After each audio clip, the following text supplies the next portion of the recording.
إن الحمد لله نحمده ونستعينه ونستغفره ونعوذ بالله من شرور أنفسنا وسيئات أعمالنا من يهدي الله فلا مضل له ومن يضلل فلا هادي له وأشهد أن لا إله إلا الله وحده لا شريك له وأشهد أن محمدا عبده ورسوله أما بعد فإن أصدق الحديث كتاب الله وخير الهدي هدي محمد صلى الله عليه وآله وسلم وشر الأمور محدثاتها وكل محدثة بدعة وكل بدعة ضلالة وكل ضلالة في النار.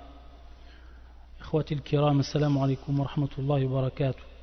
Donc je souhaite la bienvenue à tous les frères et à toutes les sœurs sur le salon Les Repères de la Sunna, et on va donc continuer l'explication en langue française Inch'Allah du livre intitulé Min Kunuz al-Qur'an al-Karim les Cheikh al-Allama Abdul Muhsin ibn Hamd al-Abbad al-Badr hafidhahullah ta'ala.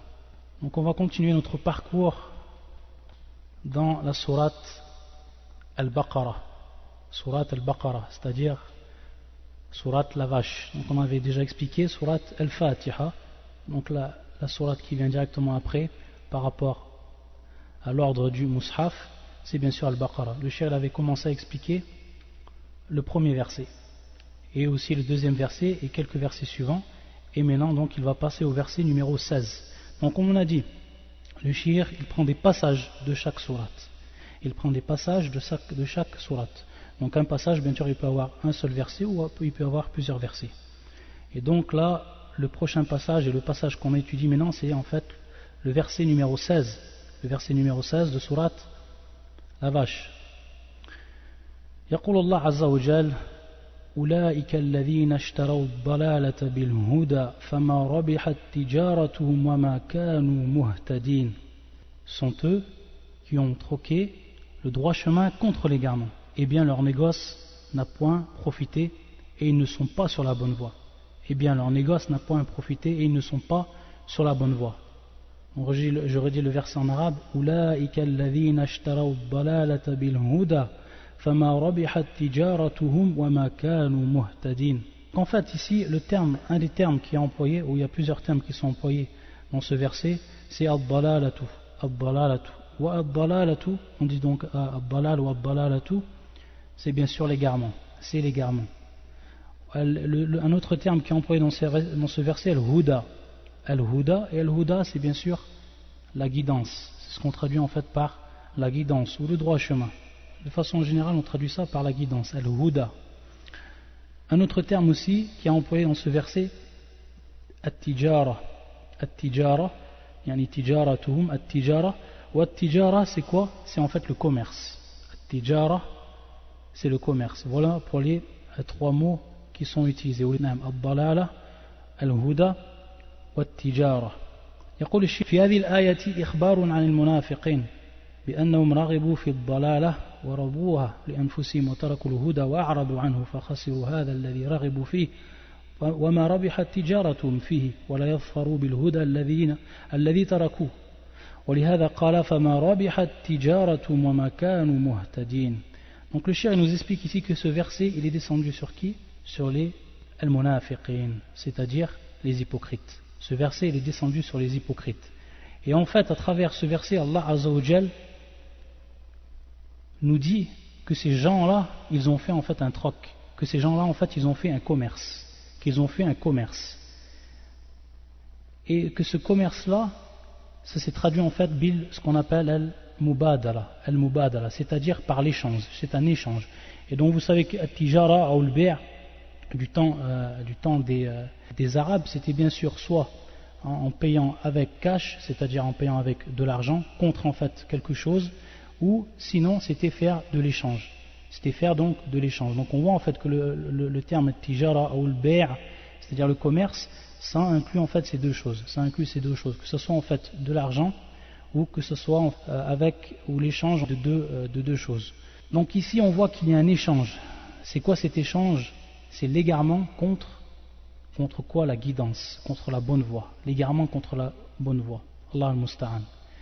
Et le cheikh à partir de là, il va nous expliquer, à partir d'ici, on voit que dans le verset, il est cité Ulaika alladhina ishtaraw ad-dalalata bil huda. Donc ici il y a le ba qui est utilisé, bil huda.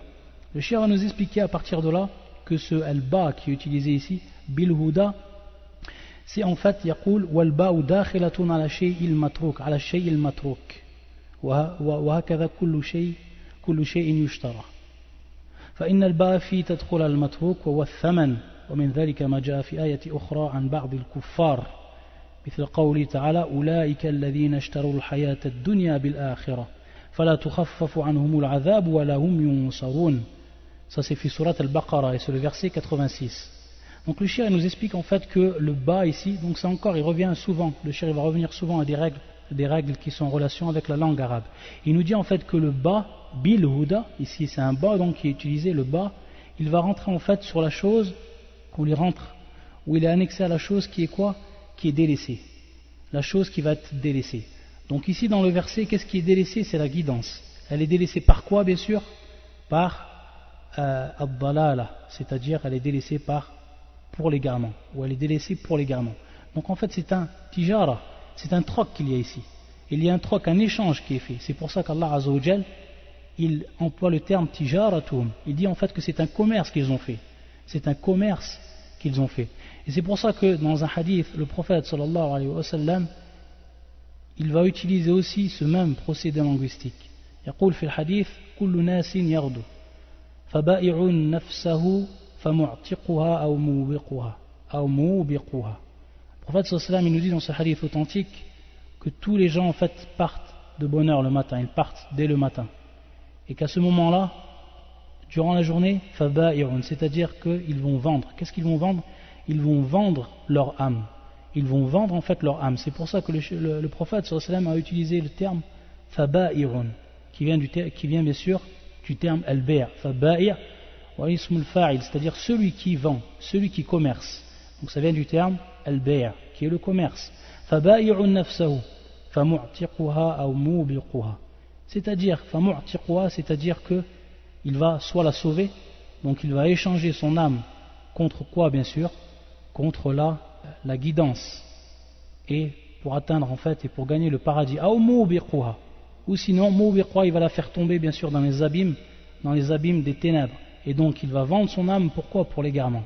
Il va vendre son âme pour l'égarement.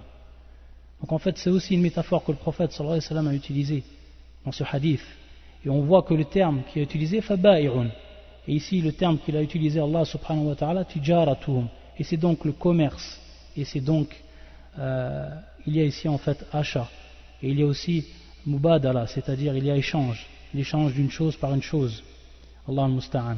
Dans le verset qui nous est cité, donc le cheikh nous a expliqué donc que le ba ici il rentre en fait dans la chose qui est délaissée. Al-ba ou dakhila, c'est-à-dire qu'il va précéder la chose qui a été délaissée. Ici c'est bil huda, donc c'est la guidance. Il nous donne d'autres exemples du Coran, le cheikh, pour qu'on comprenne en fait. Il nous rappelle donc le verset que je vous ai cité, qui est le verset 86. Ulaika alladhina ishtaraw al-hayata ad-dunya bil-akhirah fala yukhaffafu anhum al-'adhab wa la hum yunsarun. Voilà ceux qui échangent la vie présente contre la vie future, contre la vie de l'au-delà. Eh bien, leur châtiment ne sera pas diminué, ils ne seront point secourus. Voilà ceux qui échangent la vie présente contre la vie future. Donc le terme ici qui est employé, ishtaru al-hayata ad-dunya bil-akhirah. Bil akhira. Donc bil akhira, on voit que le bas il est rentré dans quoi? Dans la chose qui va être délaissée. Al akhira, donc c'est l'au-delà. C'est l'au-delà, la vie de l'au-delà. Ils ont délaissé, subhanallah, la vie de l'au-delà pour cette vie d'ici-bas, cette vie éphémère qui va se terminer très bientôt. Et lorsqu'on sera dans l'au-delà, on comptera les jours qu'on a vécu dans cette vie d'ici-bas comme quelques jours, faqat. Comme quelques jours, peut-être quelques heures, c'est tout. Ce sera un vague souvenir en fait de quelques heures, quelques jours. Ces gens-là, ici, dans le deuxième verset qu'on a cité, c'est à propos de certains kuffars, de certains mécréants. Alors que le verset que l'on est en train de parler, qui est de Surat al-Baqarah, ici c'est pour al-munafiqin. Donc que ce soit les hypocrites ou que ce soit les mécréants, ils sont en fait dans le même sac. C'est-à-dire qu'ils ont fait un échange, qu'ils ont fait un commerce, ces gens-là. Et ce commerce-là, c'est quoi? C'est le fait d'avoir échangé la guidée ou la guidance. Et le fait d'avoir échangé cette vie, ou d'avoir échangé la vie de l'au-delà contre quoi? Contre la vie d'ici-bas. Bil akhira. Donc ici bil akhira. Il nous saute encore un autre exemple, cher. كقول الله عز وجل أولئك الذين اشتروا الضلالة بالهدى والعذاب بالمغفرة فما أصبرهم على النار. Ça c'est surat al-Baqarah aussi, c'est encore surat al-Vache.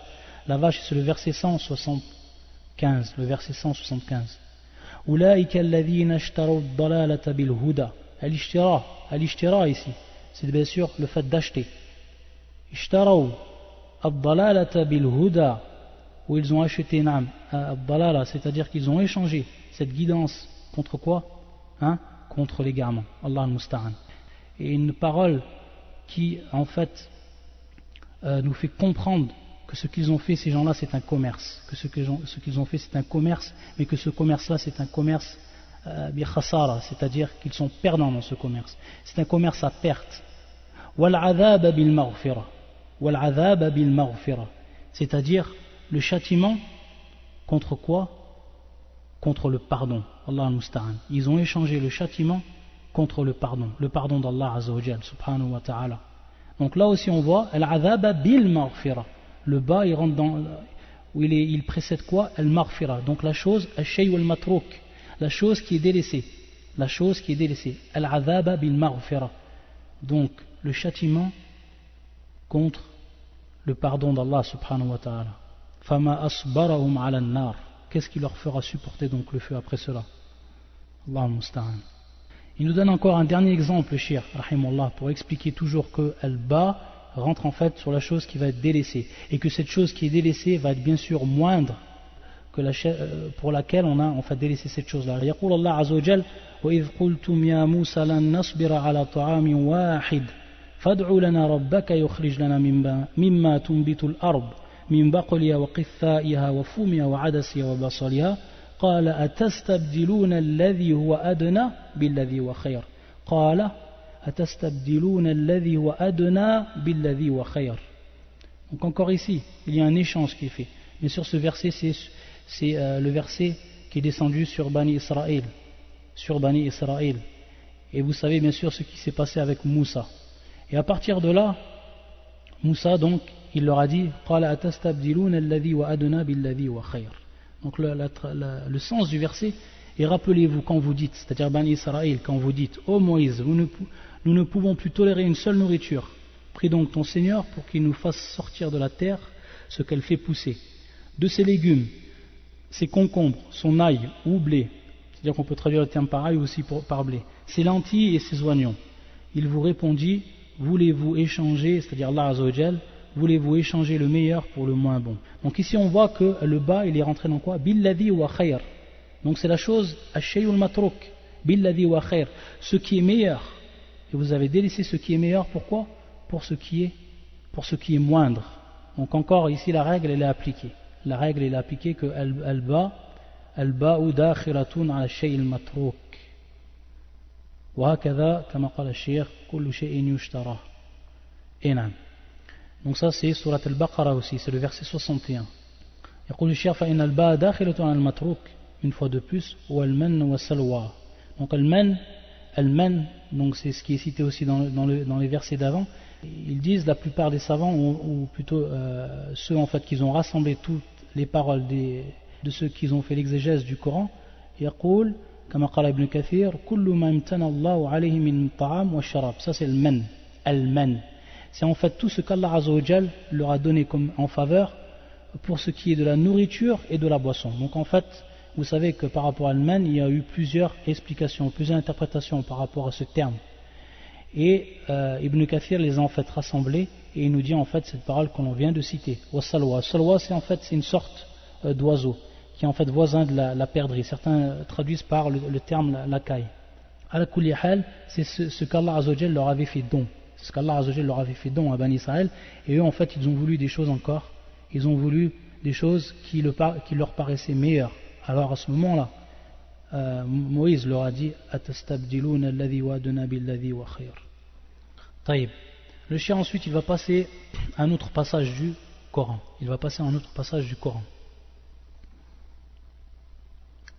Et qui est le verset suivant. Donc on est bien sûr toujours dans Surat al-Vache. C'est le verset 21 et 22.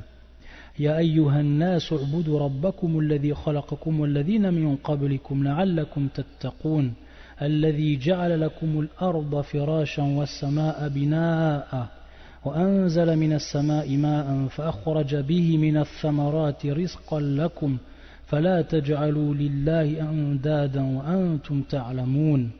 Ça c'est le verset 21 et 22.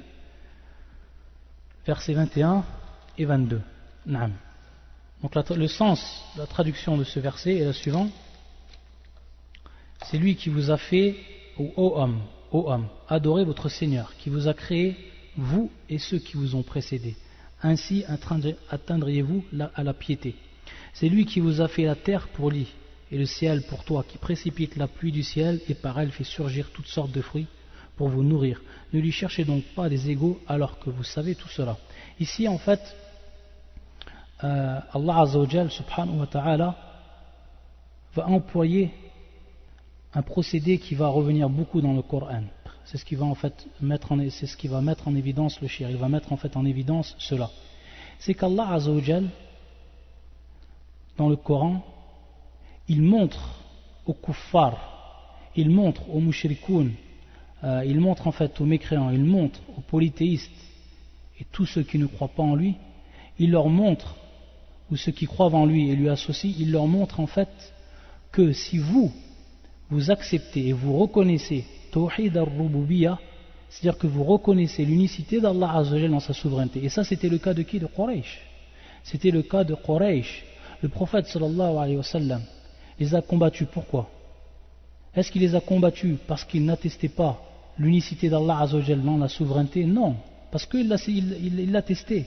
Quraysh a testé cette catégorie d'unicité. Et les versets du Coran qui relatent cela et qui nous prouvent cela sont beaucoup, multitude de versets qui nous prouvent cela. Et donc à partir de là, Allah Azza wa Jal, qu'est-ce qu'il nous dit ici dans ce verset? Il dit en fait que si vous reconnaissez que je suis votre créateur, que je suis le créateur de ceux d'avant vous, que vous reconnaissez que j'ai placé la terre comme un lit pour vous, que j'ai placé aussi le ciel comme une voûte, et que j'ai fait descendre de ce ciel tout ce qui est sorti comme fruit, etc., comme une pourvoyance pour vous, alors فَلَا تَجْعَلُوا لِلَّهِ أَنْدَادًا فَلَا تَجْعَلُوا لِلَّهِ أَنْدَادًا. Alors ne placez pas des semblables pour Allah, ne placez pas des semblables, ne lui cherchez donc pas des égaux, des semblables. Et le terme ici andada, c'est le pluriel de an-nid, niddun. Et niddun au niveau de la langue arabe, c'est en fait le semblable, c'est le semblable. Donc lorsqu'on on veut mettre une personne semblable à une autre, on appelle que hada nidduhu, c'est-à-dire ça c'est son semblable. C'est pour ça que Allah Azza wa Jal, il emploie en fait ce terme andada, qui est le pluriel de nid. Fala taj'alû lillahi andadan wa antum ta'lamun. Donc si vous reconnaissez cela, et si vous apercevez que réellement Allah Azza wa Jal, il est le Seigneur, c'est-à-dire que c'est à lui qu'appartient la souveraineté, alors automatiquement cela implique que vous reconnaissez Tawhid al-Uluhiyya, qu'Allah Azza wa Jal, il est le seul à être adoré, Tawhid al-Uluhiyya. Et donc ça, ce procédé est utilisé beaucoup dans le Coran, c'est-à-dire qu'Allah subhanahu wa ta'ala, à chaque fois qu'il leur montre qu'ils croient en fait dans ce Tawhid al-Rububiyyah, et qu'ils l'acceptent et qu'ils le reconnaissent, alors cela implique, donc c'est une implication. Donc l'unicité d'Allah Azza wa Jal dans sa souveraineté, le fait de reconnaître cette catégorie, va impliquer quoi? Va impliquer la reconnaissance de quoi? Et l'attestation du Tawhid al-Uluhiyya, de l'unicité d'Allah Azza wa Jal, dans quoi? Dans son adoration. Et ça dans le Coran, le cheikh va nous citer encore un exemple, et ça dans le Coran c'est beaucoup. Les versets qui sont de ce style sont nombreux. Ça c'est la première chose, c'est l'une des choses que le cheikh va nous expliquer. Avant cela, qu'est-ce qu'il nous dit? Il nous dit, le cheikh rahmatullah alayhi wa hafidhahullah, il nous dit tout simplement que dans le Mus'haf, c'est-à-dire dans le Coran, c'est le premier ordre qui est venu d'Allah Azza wa Jal, le premier ordre. Si maintenant on regarde surat al-Fatiha, surat al-Fatiha ou surat al-Baqarah, qui sont les deux premières sourates, qu'est-ce qu'on s'aperçoit dans le Coran? On s'aperçoit que le premier ordre qui vient, c'est quoi? Ça va être ce verset. Et c'est quoi cet ordre? C'est pour ça qu'Allah Azza wa Jal dit Ya ayyuhan nas, c'est-à-dire, et comme l'explique Ibn Abbas, il dit bien sûr, lorsqu'on entend Ya ayyuhan nas ou Ya ayyuhal ladhina amanu ou Ya ayyuhal mu'minun, etc., automatiquement après il va venir soit un ordre ou soit il va devenir quoi? Une interdiction. Soit Allah Azza wa Jalla nous ordonne de faire quelque chose ou il nous interdit de faire quelque chose. À partir de là, on voit qu'ici, Ya ayyuhan nas, c'est le premier nida, c'est-à-dire que ici il va avoir, Allah Azza wa Jalla appelle les gens. Il appelle les gens à quoi? Et ça, le premier ordre qui est venu dans le Coran, c'est quoi? Kama yaqulu ash-shaykh wa ibadatullah. Wa a'zamu ma'murin bih. Et donc, vu que c'est la première chose qui a été ordonnée dans le Coran, c'est en fait la chose la plus grande, la chose la plus grandiose, la chose la plus immense, c'est-à-dire l'obligation qui est la plus grande. Dans la religion musulmane, dans la religion islamique, l'obligation la plus grandiose, c'est quoi? C'est d'adorer Allah Azza wa Jal lui seul. C'est ce que Allah Azza wa Jal nous a ordonné. Et c'est pour ça qu'Allah Azza wa Jal a envoyé ses prophètes. Et c'est pour ça qu'Allah Azza wa Jal a fait descendre ses livres. Pourquoi? Li ajli tawhid al-uluhiyya, qui est bien sûr l'unicité d'Allah Azza wa Jal dans l'adoration. Qu'on rend Allah Azza wa Jal unique dans cette adoration, qu'on lui adore, qu'on adore que lui et qu'on délaisse tout ce qui est en dehors de lui, subhanahu wa ta'ala. Donc, on voit que c'est le premier ordre qui est descendu dans le Mus'haf, c'est-à-dire le premier ordre, lorsqu'on lit bien sûr le Mus'haf, en partant de l'Al-Fatiha, on voit que c'est le premier ordre qui est apparu dans le Coran, et c'est bien sûr l'ordre le plus important, celui d'adorer Allah Azza wa Jal. Et ensuite, يقول وعلى أول نهي نهى الله عنه فيه وهو الشرك بالله واتخاذ الأنداد له وهو أعظم منهي عنه. Il nous dit de même, après qu'il y a eu cet ordre, il va y avoir une interdiction. Et cette interdiction, c'est donc la première interdiction qui vient dans le Mus'haf. C'est la première interdiction qui vient dans le Coran, c'est cette interdiction, et qui est quoi? Qui est l'associationnisme. Donc le contraire, bien sûr, du tawhid, le contraire du fait d'adorer Allah Azza wa Jal sans rien lui associer, et bien sûr qui est ashirk, qui est bien sûr l'associationnisme, le polythéisme, et le fait de lui donner des semblables. Le fait de lui donner des semblables, c'est-à-dire des semblables dans son adoration, al-andad. Donc on voit ici le premier ordre et la première interdiction, et que cette interdiction, bien sûr, c'est la plus grande des interdictions, la plus grande des interdictions. Et bien sûr, comme vous le savez, c'est par cette interdiction, si la personne l'a fait, elle ne pourra jamais rentrer au paradis. Inna Allah la yaghfiru an yushraka bihi wa yaghfiru ma duna dhalika liman yasha. Allah Azza wa Jalla ne pardonne pas qu'on lui associe. Allah Azza wa Jalla ne pardonne pas qu'on lui associe quoi que ce soit. Et il pardonne en dehors de cela à qui il veut, subhanahu wa ta'ala. Donc c'est pour ça, c'est de par cette importance de cette interdiction, que ça a été la première interdiction qui vient en fait dans le Coran, fil Mus'haf. Et donc, pour revenir à cela, la première obligation c'est u'budu rabbakum. U'budu. Ici on voit que le verbe il est à quoi? Il est l'impératif. Fi'lu amr. U'budu rabbakum. Ça c'est l'obligation. Et ensuite l'interdiction. Fala taj'alu lillah. Fala. Allah an-nahiyuna. C'est pour ça ensuite, bien sûr, fala taj'alu. Allah an-nahi. C'est-à-dire le la qui est utilisé ici, le nom, c'est un nom qui en fait implique l'interdiction. Fala taj'alu lillahi andada wa antum ta'lamun. Et le shir va nous dire en fait que ces deux versets, u'budu rabbakum, et le deuxième verset, fala taj'alu lillahi andada, c'est en fait l'explication de la ilaha illallah, kalimat at-tawhid, l'explication de la ilaha illallah. Il nous dit donc dans le verset fala taj'alu lillahi andada, c'est l'explication en fait la ilaha, il n'y a pas d'autre divinité méritant l'adoration. La ilaha, fala taj'alu lillahi andada. Ne donnez pas à Allah Azza wa Jal des égaux, des semblables. Donc bima'na la ilaha. Wa qawluhu u'budu rabbakum bima'na illallah. Bima'na illallah, c'est-à-dire adorer seul votre Seigneur ou adorer votre Seigneur, c'est ma'na la ilaha illallah, sauf Allah. Il n'y a pas d'autre divinité méritant l'adoration sinon Allah. Illallah. U'budu rabbakum. Et donc le shir, il revient ensuite sur où il nous explique la règle que j'ai dit, la première règle qui est la plus importante par rapport à ce verset. Et c'est pour ça qu'il nous dit le shir, donc en revenant sur le fait que le fait d'approuver l'unicité d'Allah Azza wa Jalla dans sa souveraineté implique que l'on reconnaisse l'unicité d'Allah Azza wa Jalla dans son adoration. C'est pour ça qu'il nous dit le shirk, كما أنه لا خالق إلا الله ولا رازق إلا الله فإنه لا معبود حقا سواه. Il nous dit le shirk, comme il n'y a pas d'autre créateur qu'Allah, le fait que l'on dise la khaliqa illallah, c'est le fait de dire qu'il n'y a pas d'autre créateur sinon Allah. Et il nous dit wala raziqa illallah, c'est-à-dire qu'il n'y a pas d'autre pourvoyeur sinon Allah. Tout cela, bien sûr, c'est rentre dans Tawhid al-Rububiyya, l'unicité d'Allah Azza wa Jal dans sa souveraineté. La khaliqa illallah wala raziqa illallah fa innahu idhan fa innahu, bien sûr ça implique fa innahu la ma'buda haqqan siwa, c'est-à-dire il n'y a pas d'autre être adoré en dehors de lui. Ça implique tout simplement, c'est maintenant tu sais que celui qui te nourrit de façon journalière, celui qui t'a créé, celui qui a créé ton père, ta mère, ta grand-mère et tes ancêtres, c'est pas celui qui mérite d'être adoré? Tout simplement cette question qui est posée. Cette question qui est posée tout le long en fait du Coran, pour faire réagir ces gens, pour leur faire comprendre en fait qu'ils sont à côté de la plaque, qu'ils sont en fait dans le faux, qu'ils ont adoré des êtres qui ne nous ont même pas créés, qui ne leur donnent même pas leur pourvoyance. Alors pourquoi eux ils méritent cette adoration? Ils méritent l'adoration, celui qui t'a créé, celui qui t'a donné la pourvoyance, celui qui te protège du mal si quelqu'un te fait du mal.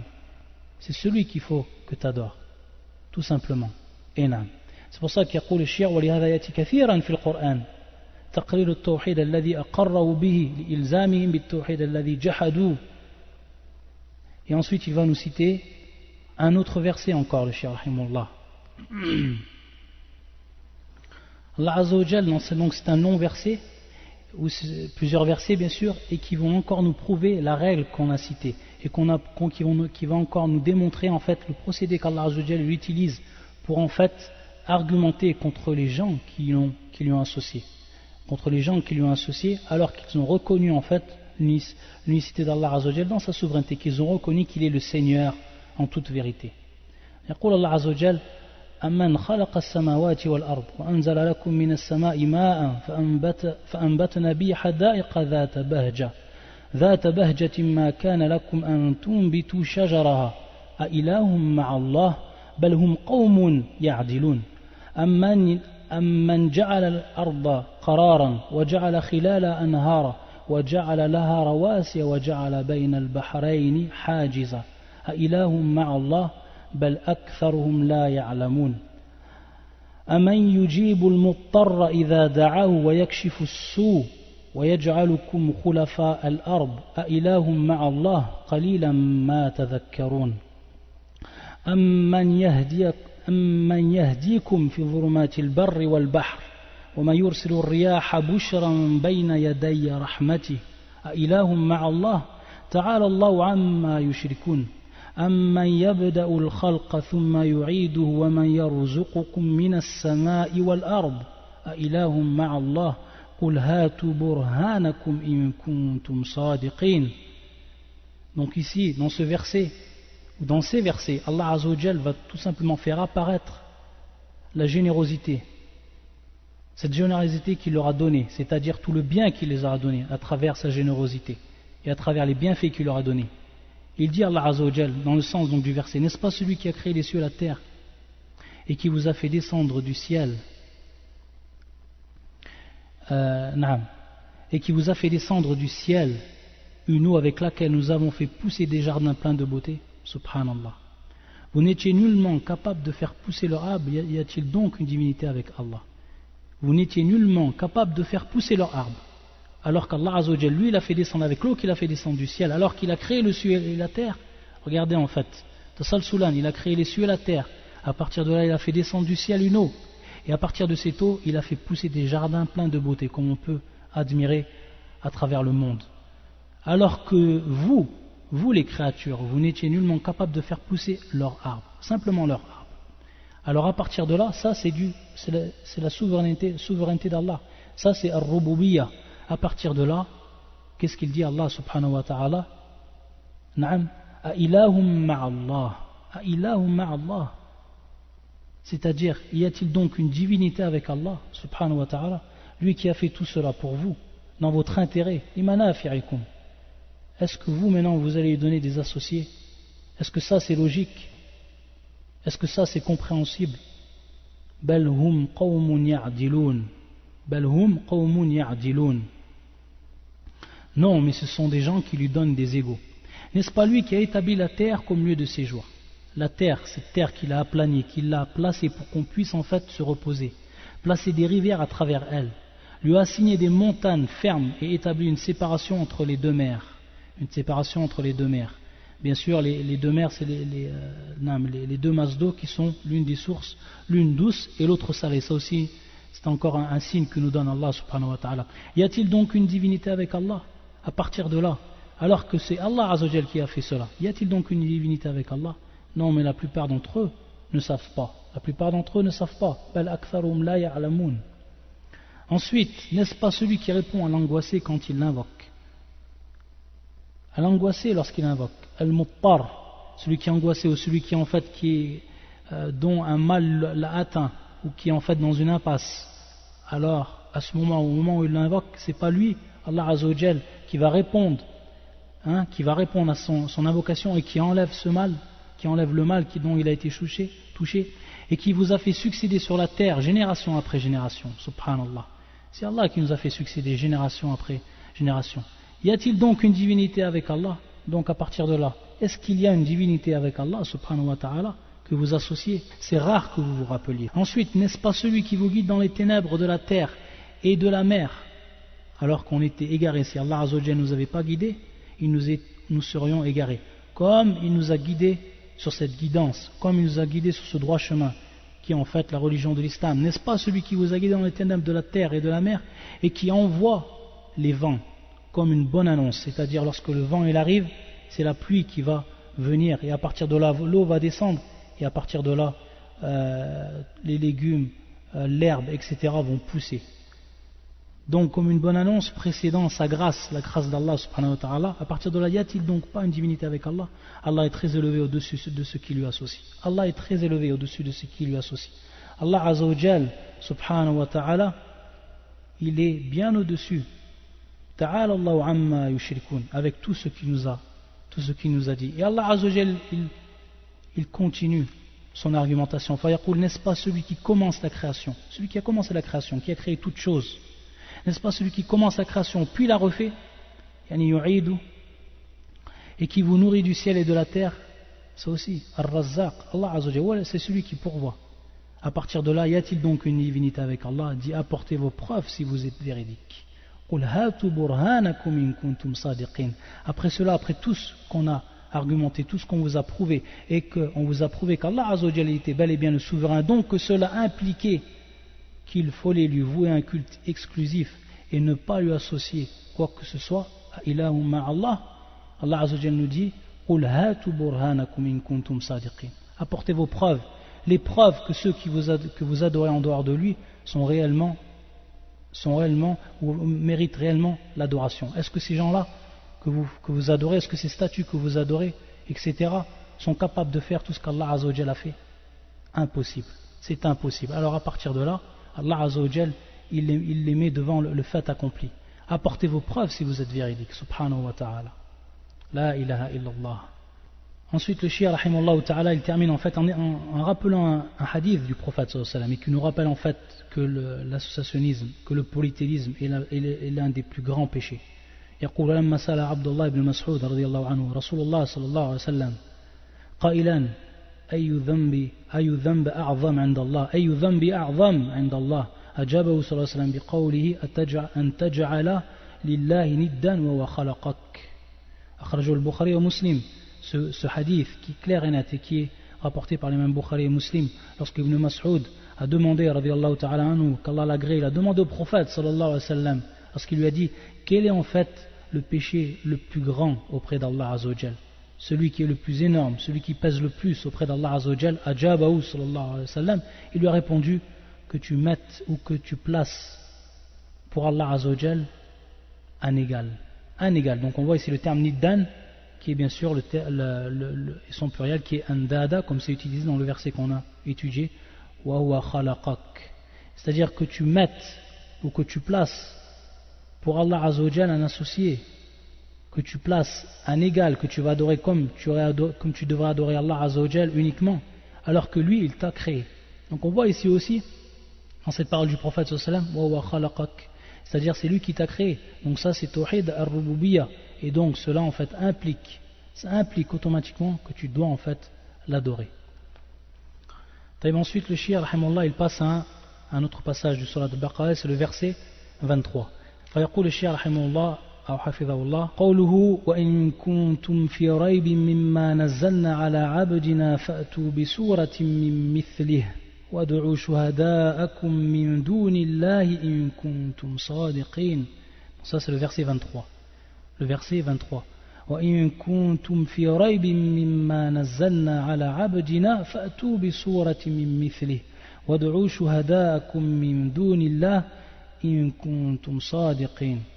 نعم. Et donc, le sens du verset suivant, si vous avez un doute sur ce que nous avons révélé à notre serviteur, tâchez donc de produire une sourate semblable et appelez vos témoins que vous adorez en dehors d'Allah si vous êtes véridique. Si vous avez un doute, raib, donc le terme ici raib, fi raibim, in kuntum fi raibin. Et ça c'est le premier verset qu'on a vu, où le terme aussi également est employé raib. Et on a vu que c'est ash-shak. Raib qui est en fait ash-shak. Si vous avez un doute sur ce que nous avons révélé à notre serviteur, tâchez donc de produire. Mimma nazzalna ala abdina. Nazzalna, bien sûr, c'est quoi? Ce qu'on a fait descendre, c'est la révélation. Le wahi, c'est ici le Coran. Le maqsoud aussi, le Coran. Le Coran. Que nous avons révélé à notre serviteur, tâchez donc de produire une sourate semblable. Que vous adorez en dehors d'Allah si vous êtes véridique. يقول الشيخ في هذه الآية الكريمة بيان إعجاز القرآن وأن الذي نزل عليهم هم أهل الفصاحة والبلاغة تحدوا بأن يأتوا بسورة من مثله وأقصر سور القرآن سور العصر والكوثر والإخلاص ومع ذلك لم يستطيعوا وقد كان التحدي حصل بالإتيان بمثله ثم بعشر سور مثله ثم بسورة من مثله وهذا التحدي مستمر وقد أخبر الله بحصول عجز الجن والإنس مجتمعين على إتيان بمثله. نعم. Le shir tout simplement, et dans ce verset, il est mis en évidence quoi? Allah Azza wa Jal met en évidence devant toute l'humanité al-i'jaz, c'est-à-dire i'jaz al-Qur'an, c'est-à-dire le miracle du Coran. Et c'est là le miracle du Coran. C'est exactement ici que le Coran est un miracle. Ce miracle c'est quoi? C'est que le Coran est descendu sur un peuple qui étaient des gens en fait de l'éloquence et de la littérature. C'est des gens qui étaient bien sûr les Arabes, qui en fait avaient la perfection de cette langue. Ils perfectionnaient cette langue à travers en fait leur poésie, etc. Ils avaient une maîtrise totale de cette langue arabe, au niveau littéraire, au niveau de l'éloquence. Et à partir de là, Allah Azza wa Jalla, lorsqu'il a fait descendre son livre dans cette même langue, dans la langue dans laquelle la langue qu'il maîtrisait, et qu'il leur a ensuite lancé un défi, et que ce défi qui est ici relaté dans ce verset, qui est de fait de venir avec une seule sourate. Et comme le cheikh nous dit, les plus petites sourates, c'est surat al-Asr, al-Kawthar, al-Ikhlas, sont les plus petites sourates du Coran. Et à partir de là, al-Kuffar, al-Mushrikoun, Ahlul Kitab, Hatta al-Jinn min haoula, tout ceci en fait n'ont jamais pu venir avec une sourate, et même on dit avec un seul verset du Coran. Même avec un seul verset du Coran, ils n'ont même pas pu venir avec un seul verset du Coran. Wat-tahaddi mustamir, c'est-à-dire que ce défi il est continuel. C'est-à-dire qu'Allah Azza wa Jal, à travers son Coran, lance ce défi de façon continuelle à tous les gens de la littérature, à tous les gens de l'élocution arabe. Et ces gens-là jusqu'à aujourd'hui, et ils ne pourront pas de toute façon, ils ne pourront jamais venir avec cela. Et même si, comme il nous dit le shir, même si, il va nous citer le verset, même si les djinns et même si les hommes seraient tous réunis seraient tous concertés, tous réunis entre eux pour venir avec un Coran, comme ce Coran qui est descendu sur le prophète sallallahu et qui est la parole d'Allah subhanahu wa ta'ala, la parole d'Allah haqiqatan, qui est la véritable parole d'Allah, comme c'est la croyance des gens de la sunna et du consensus. يقول الله عز وجل قل قل لئن اجتمعت الإنس والجن على أن يأتوا بمثل هذا القرآن لا يأتون بمثله ولو كان بعضهم لبعض ظهيرا. Ça c'est في سورة الإسراء. C'est le verset 88. C'est le verset 88. Dit, même si les hommes et les djinns s'unissaient pour produire quelque chose de semblable à ce Coran, ils ne sauraient produire rien de semblable, même s'ils se soutenaient les uns aux autres. Même s'ils se soutenaient les uns aux autres. Et comme le cheikh bien sûr précise ici, Allah Azza wa Jal ici il parle du Al-Qur'an, c'est-à-dire le Coran tout entier. Et c'était le début en fait du défi. Ensuite, ce défi-là, il est en fait descendu à quoi? À 10 sourates. À 10 sourates. Et ensuite, il est descendu en dernière étape à une sourate. À une sourate. Et le cheikh va nous préciser, Hafidahullah, il nous précise le cheikh en fait quoi? Que même les gens, et à titre d'indication bien sûr, et ça c'est quelque chose qui est connu, c'est qu'en fait Allah Azza wa Jal, lorsqu'il donne une preuve et lorsqu'il donne en fait un miracle à son prophète, ce miracle en fait est en harmonie avec ce que maîtrisaient les gens de leur temps, c'est-à-dire du temps des prophètes. Donc on voit en fait que Isa il pouvait en fait refaire vivre le mort, il pouvait en fait guérir le lépreux. Et vous savez qu'au temps de Isa, les gens en fait avaient une maîtrise de la médecine, une maîtrise relative, mais en fait ils avaient une maîtrise de la médecine. Donc Allah Azza wa Jal est venu en fait avec ce miracle et est venu en fait avec cette preuve qui prouve en fait la prophétie du prophète Jésus alayhi salam. Donc la même chose que maîtrisaient ces gens-là. Pour ce qui est de Moïse, la concurrence entre qui? Entre les sorciers. Donc c'était la sorcellerie qui prévalait dans ce temps-là. C'est-à-dire que les gens, la mode et ce qu'ils maîtrisaient, c'était la sorcellerie. Et donc à partir de là, Allah Azza wa Jal a donné à son prophète Moïse, qu'est-ce qu'il lui a donné? En fait, il lui a donné le miracle de cela. C'est-à-dire qu'il a été capable de concurrencer les plus grands sorciers de l'époque. C'est pour ça que Pharaon les avait bien sûr convoqués. Ils avaient convoqué les plus grands sorciers et ils n'ont pu, ces sorciers-là, ils n'ont pu faire face au défi qui a été lancé par Allah subhanahu wa ta'ala. Et comme vous savez l'histoire, et donc ils ont reconnu qu'Allah Azza wa Jal, il était bel et bien le Seigneur de Moïse et de Haroun, et ils se sont même prosternés, subhanallah. Et donc, pour ce qui est du prophète sallallahu alayhi wa sallam, à son temps là, ce qui était à la mode bien sûr c'était la poésie, c'était la langue arabe, et les gens se lançaient des défis, ils se lançaient des défis par rapport au poème, qui était le plus grand poète, etc. Ils avaient une maîtrise totale de la langue arabe, et à partir de là, Allah Azza wa Jal va lancer donc son défi, il va faire descendre son Coran en une langue arabe claire, et donc on voit ici la force en fait de ce défi. Et à partir de là, comme nous répète le cheikh, il nous dit en fait que à cette époque-là du prophète sallallahu alayhi wa sallam, il y a des gens qui étaient des grands poètes et qui maîtrisaient la langue arabe, comme il va nous citer un des compagnons du prophète sallallahu alayhi wa sallam qui est Jubayr ibn Mut'im. Jubayr ibn Mut'im radiyallahu anhu. ماذا يقول? Ce hadith est rapporté par l'imam al-Bukhari. يقول سمعت النبي صلى الله عليه وسلم يقرأ في المغرب بالطور فلما بلغ هذه الآية أم خلقوا من غير شيء أم هم الخالقون أم خلقوا السماوات والأرض بل لا يوقنون أم عندهم خزائن ربك أم هم المسيطرون ماذا قال؟ كاد قلبي أن يطير. سبحان الله. كان يقول كاد قلبي أن يطير. Qu'est-ce que ça veut dire? C'est-à-dire que Jubayr ibn Mut'im, et bien sûr il a entendu ce vers lorsqu'il avait été emprisonné lors de la bataille de Badr. Qu'est-ce qu'il dit en fait? Il dit qu'il a entendu le prophète sallallahu alayhi wa sallam qui récitait un verset du Coran. Et ici en l'occurrence même 2 ou 3 versets du Coran. 3 versets du Coran. Et bien sûr, Jubayr ibn Mut'im, c'est un grand min ahli al-fasaha wal balagha. Qu'est-ce qu'il dit? Il dit lorsqu'il a entendu ce verset, ont-ils été créés à partir de rien ou sont-ils eux les créateurs? Chouf, subhanallah. Ont-ils été créés à partir de rien ou sont-ils eux les créateurs? Ça c'est un verset, subhanallah, surtout en fait pour ceux qui mécroivent même jusqu'à la souveraineté d'Allah Azza wa Jal, comme les athées. Ont-ils été créés à partir de rien ou sont-ils eux les créateurs? C'est-à-dire qu'il n'y a pas de choix. C'est ou vous avez été créés à partir du néant, et ça c'est impossible, ou vous êtes les créateurs, et ça c'est impossible. Et bien sûr, Allah Azza wa Jal, quand il il le fait descendre sur son prophète, ce verset, il le fait descendre bien sûr en langue arabe. Et en plus, il y a bien sûr tout al-fasah al-balagha. Et donc, cet argument qui est lancé à tout être, ou qui est lancé contre tout être humain, plus précisément ceux qui ont mécru en lui, c'est un argument bien sûr qui va être accompagné de l'éloquence parfaite. Pourquoi? Parce que Adam min kalamillah, ça c'est la parole d'Allah. Am khuliqu min ghayri shay'in am humul khaliqun. Allahu akbar. Ont-ils été créés à partir de rien, ou sont-ils eux les créateurs, ou ont-ils créé les cieux et la terre? Am khalaqu as-samawati wal ard bal la yuqinun. Mais ils n'ont plutôt aucune conviction, c'est-à-dire qu'ils n'ont pas de conviction. Possèdent-ils les trésors de ton Seigneur? Am indahum khaza'inu rabbik am humul musaytirun. C'est-à-dire, possèdent-ils les trésors de ton Seigneur, ou sont-ils eux les maîtres souverains? Ou sont-ils eux les maîtres souverains? Humul musaytirun.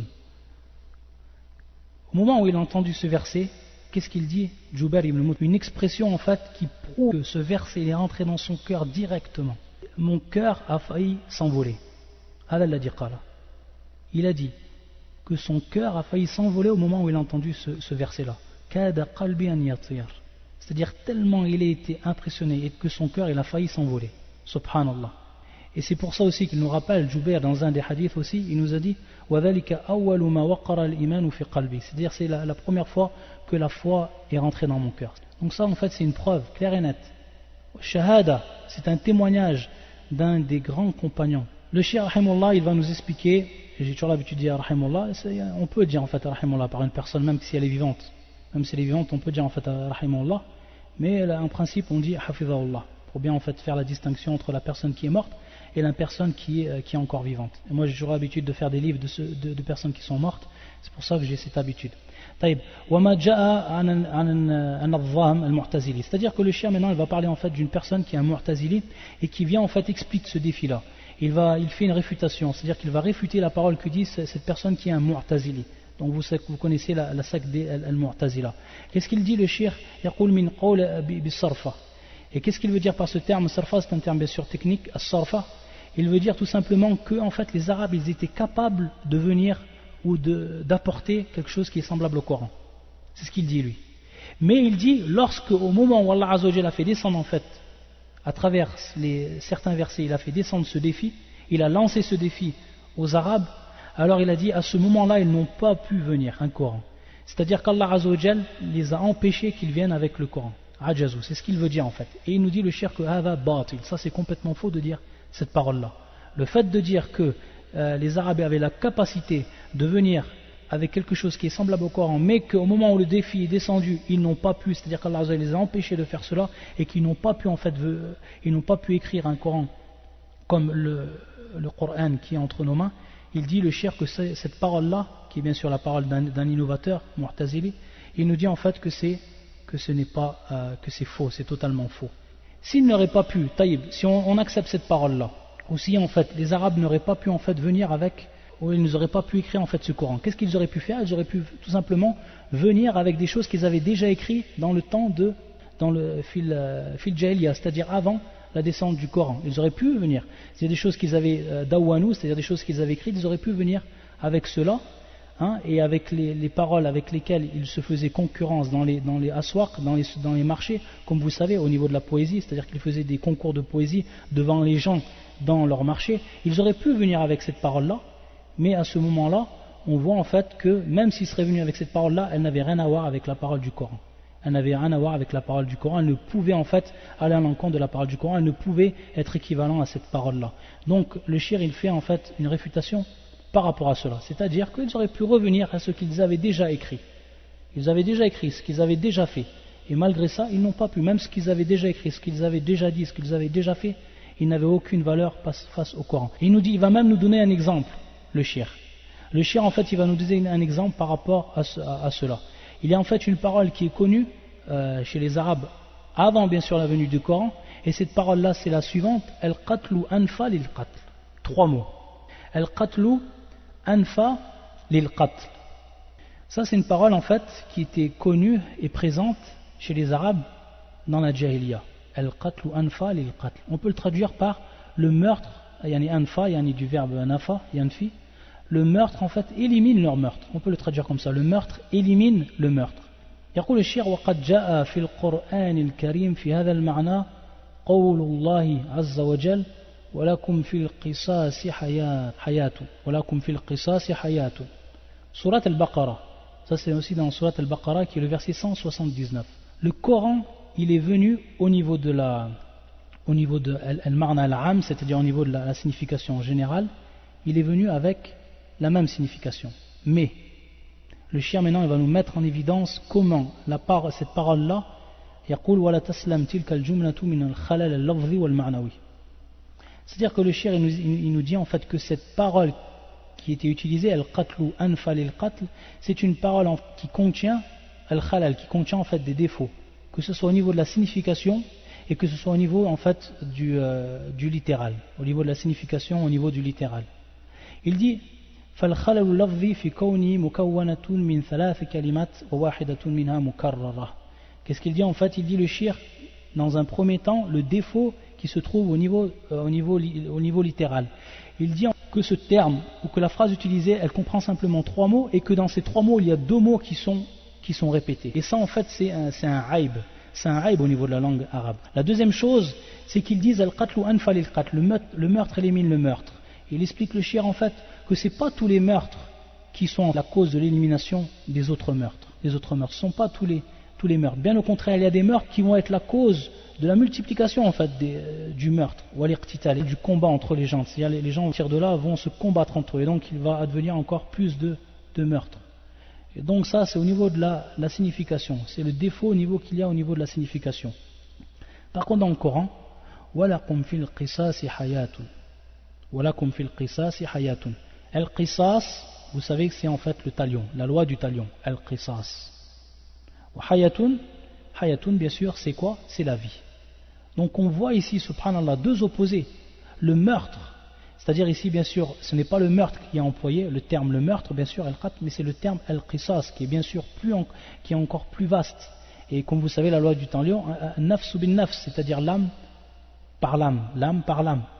Et le terme qui est employé ici dans le Coran, walakum fil qisas hayatun, dans un premier temps, il y a, comme je vous ai dit, 2 termes qui vont être opposés. Donc ce ne sont pas les 2 mêmes termes, comme il est employé dans leur phrase ici, al-qatlu anfal al-qatl. Al-qisas hayatun, c'est-à-dire il y a une vie, subhanallah. Regardez comme le Coran il explique en fait cette hikmah, il explique en fait cette sagesse à travers combien de mots, à travers, si on compte le waw wal fi, à travers 5 mots. Et bien sûr les mots ils ne sont pas répétés comme dans l'exemple qu'on a donné. Bien au contraire ici, il y a même carrément 2 termes qui sont en apparence opposés. Et qu'est-ce qu'ils veulent dire? يقول الشيخ فقد جاء فيها ذكر القصاص هو الذي يكون في نفي القتل وحصول الحياة. C'est-à-dire les gens, il nous explique le shir, c'est-à-dire les gens, lorsqu'ils savent que la loi du talion est appliquée dans un pays, alors automatiquement qu'est-ce qui va se passer? C'est que la personne au moment où elle va vouloir tuer, elle va réfléchir 2 fois. C'est-à-dire que si je tue la personne, alors moi je me ferai tuer. C'est-à-dire je vais passer devant le tribunal et on va tout simplement c'est-à-dire qu'on va me juger et qu'on va tout simplement me tuer. Et ça c'est la loi du talion. Et donc à partir de là, c'est-à-dire que le fait d'appliquer la loi du talion, ou comme fruit de cela, le fruit de cette application, ça va être bien sûr la protection de la vie. C'est-à-dire les gens vont protéger leur vie lorsque dans leur société la loi du talion sera appliquée. Donc on voit ici comment le Coran il a exprimé ce qu'ont voulu exprimer ces Arabes, mais eux, ils ont tout simplement venu avec un défaut qui est au niveau du littéral, au niveau de la signification. Tout simplement parce que le terme al-qatl, ça veut dire tuer, c'est-à-dire que simplement une personne te tue, alors toi tu viens vers elle et tu la tues directement. C'est pas bien sûr comme la loi du talion, où bien sûr au moment où la personne est tuée, elle va être prise, et elle va passer devant un tribunal, et ensuite on va bien sûr le juger comme étant un tueur et donc le tuer. Sinon, si tous les gens tuaient, à chaque fois qu'une personne tuerait une personne, alors la personne viendrait directement et la tuer, ce serait bien sûr, bil'ak, ça serait encore pire, c'est-à-dire que les gens, ça deviendrait une tuerie complète. Donc on voit ici l'expression qui est prise par le Coran, les termes qui sont employés et qui sont en fait parfaits pour exprimer ce qu'il exprime, c'est-à-dire que dans la loi du talion et dans le fait de rendre la justice par rapport au meurtre, il y a en fait la présence de la vie, il y a la présence de la vie, subhanallah. سبحانك اللهم بحمدك أشهد أن لا إله إلا أنت أستغفرك وأتوب إليك